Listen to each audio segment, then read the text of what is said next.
თავი მეოთხე. კვლავ დაიწყო სწავლება ზღვის პირას. მასთან ბევრმა ხალხმა მოიყარა თავი.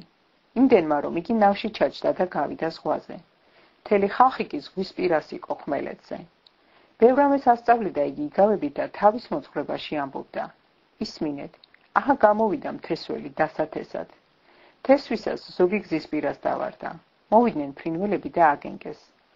ზოგი კლდოვან ადგილას დავარდა, სადაც ბევრი მიწა არ იყო და მალე აღმოცენდა, ვინაიდან მიწას სიღრმე არ ჰქონდა.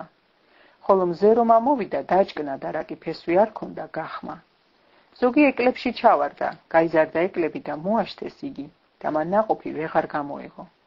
ზოგი კარგ ნიადაგზე დაეცა და გამოეღო ნაყოფი. აღმოცენდა, გაიზარდა და იმატა 1.30-ად, 1.60-ად და 1.100-ად.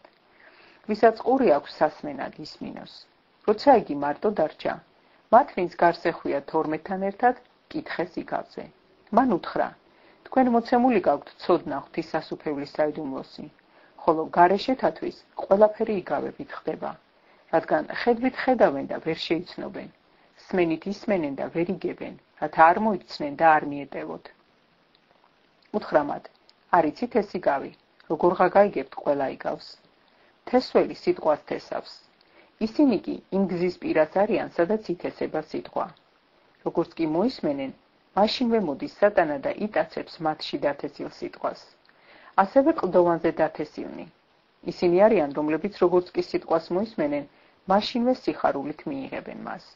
მაგრამ ფესვი არ გააჩნიათ თავის თავში და ხანმოკლენი არიან და როგორც კი დგება გასაჭირიან და დევნა სიტყვის გამო, მაშინვე ცდუნდებიან. სხვანი ეკალთა შორის დათესილნი ისინი არიან, რომლებიც სიტყვას მოისმენენ, მაგრამ წუთისოფლის საზრუნავი, სიმდიდრის საცდური და სხვა გულის თქმანი მათში შესვლისას აშთობენ სიტყვას და იგი უნაყოფო ხდება. კეთილ ნიადაგზე დათესილნი ისინი არიან, რომლებიც სიტყვას მოისმენენ და მიიღებენ და გამოაქვთ ნაყოფი 1.30-ად, 60-ad და 100-ad. უთხრა მათ: განა იმისთვის მოაქვთ სანთელი, რომ ჭურჭლის ან საწოლის ქვეშ დადგან, განა იმისთვის არა, რომ სასანთლეზე დადგან. არ არსებობს დაფარული, რომ არ გაცხადეს და არც რამ დამალული, რომ არ გამომჟღავნდეს. თუ ვინმეს ყური აქვს სასმენად, ისმინოს. უთხრა მათ: დაუკვირდით, რასაც ისმენთ. რომელი საწყალთიც მიუწყავთ, იმავეთი მოგეწყობათ და მოგემატებათ. რადგან ვისაც აქვს, მას მიეცემა და ვისაც არა აქვს, ისიც წაერთმევა, რაცა აქვს.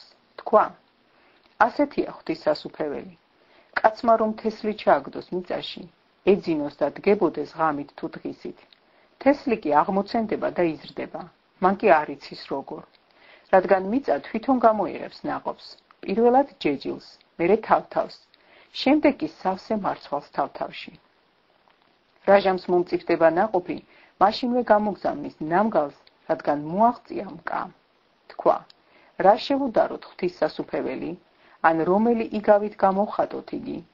იგი მდოგვის მარცვალს აკავს, რომელიც მიწაზე დათესვისას ყველაზე მცირეა მიწაზე არსებულ თესლთა შორის.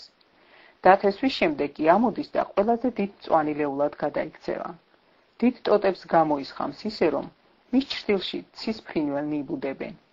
მრავალი ასეთი იგავით ეუბნებოდა იგი სიტყვას, რამდენის მოსმენად შეეძლოთ.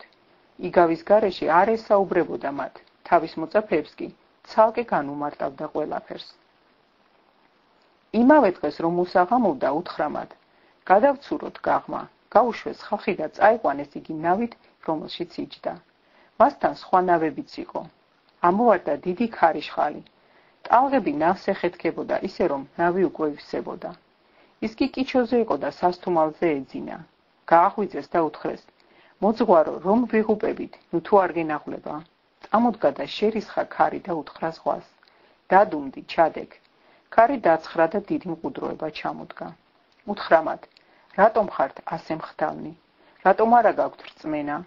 მათ დიდი შიშით შეეშინდათ და ერთმანეთს გადაულაპარაკეს: ვინ არის ეს, ქარიცა და ზღვაც რომ მას ემორჩილება?